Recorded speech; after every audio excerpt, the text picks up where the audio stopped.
Imagine walking into a room full of people and your heart starts racing. Your palms get sweaty, your throat tightens, and all you can think about is how everyone's staring at you, judging you. That was Jake's life every single day. Jake, a 28-year-old graphic designer from Chicago, lived with social anxiety.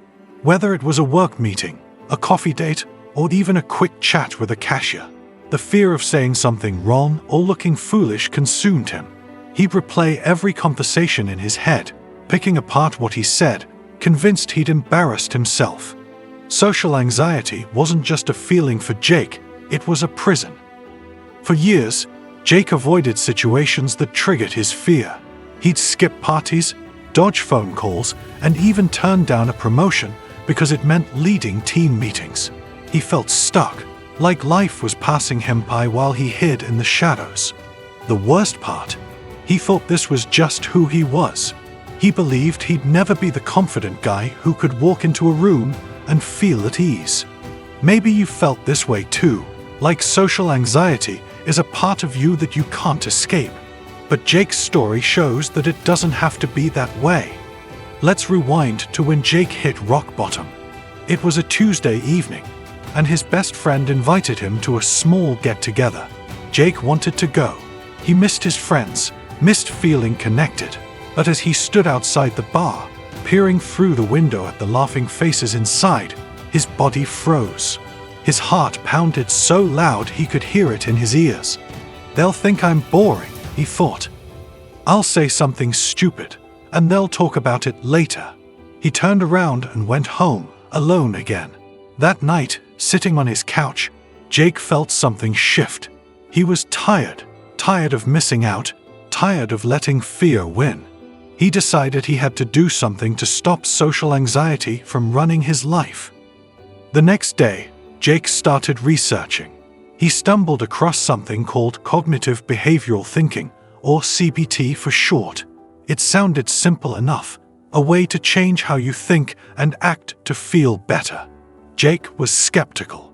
Could something as straightforward as changing your thoughts really help him stop social anxiety? But he was desperate, so he reached out to a therapist named Sarah who specialized in CBT.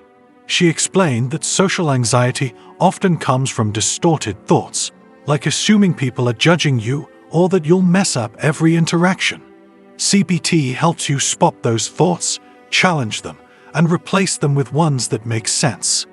Jake's first session was nerve-wracking. He sat across from Sarah, fidgeting, worried he'd sound silly explaining his fears. But Sarah listened without judgment. She taught him that his brain was like a storyteller, spinning worst-case scenarios that weren't true. Together, they started identifying Jake's cognitive distortions, fancy words for thoughts that trick you into feeling worse.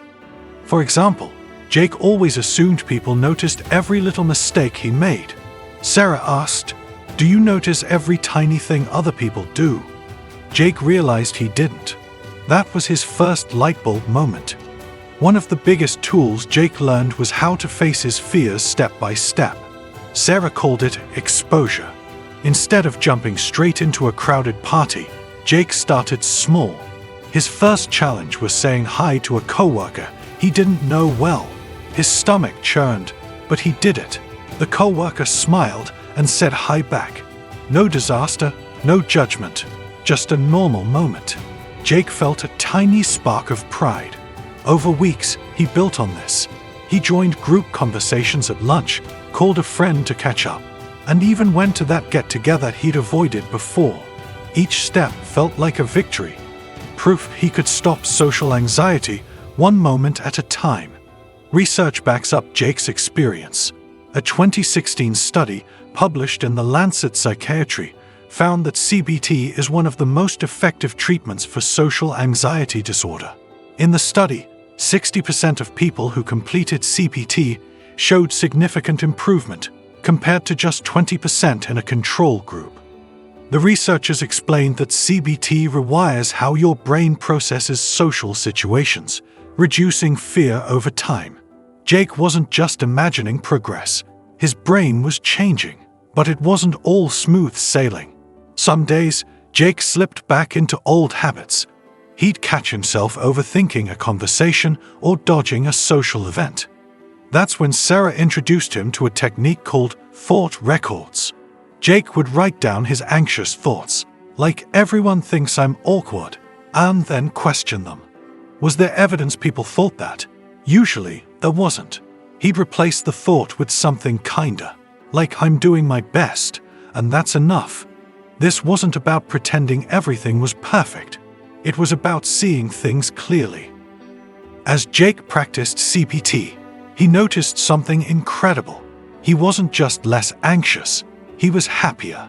He started enjoying conversations, laughing more, even cracking jokes. One day, at a work presentation, he stood in front of his team and spoke without his voice shaking.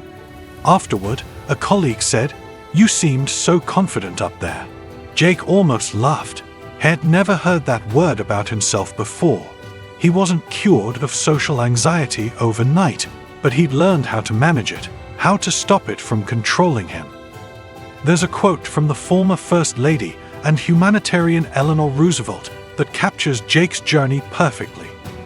Do one thing every day that scares you. This encourages gradual exposure, like Jake's step-by-step CBT work. Jake couldn't control what others thought of him, but he could control how he thought about himself. That shift in perspective, paired with CBT, was his key to freedom. Months later, Jake reflected on how far he'd come. He wasn't the guy who stood outside bars, too scared to go in. He was the guy who showed up, who connected, who lived.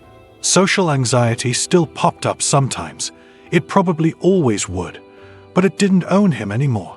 He built skills to handle it, like a toolbox he could carry anywhere. Jake's story isn't unique. CBT has helped millions stop social anxiety, and the science proves it works. A 2020 meta-analysis in psychological medicine reviewed 101 studies and found that CBT consistently reduces social anxiety symptoms, with effects lasting years after treatment. If Jake's story resonates with you, know this: you don't have to stay trapped. Social anxiety might feel like a giant, but it's not unbeatable. Start small. Maybe it's smiling at a stranger or joining a conversation. Consider talking to a therapist or reading, watching about CBT techniques online. You don't need to be perfect. You just need to start. Jake's life now, it's full. He's got closer friendships, a new role at work, and even started dating someone he met at a friend's game night. He's not fearless, but he's free. And that's what stopping social anxiety is about. Freedom to be yourself, to show up, to live without fear holding you back.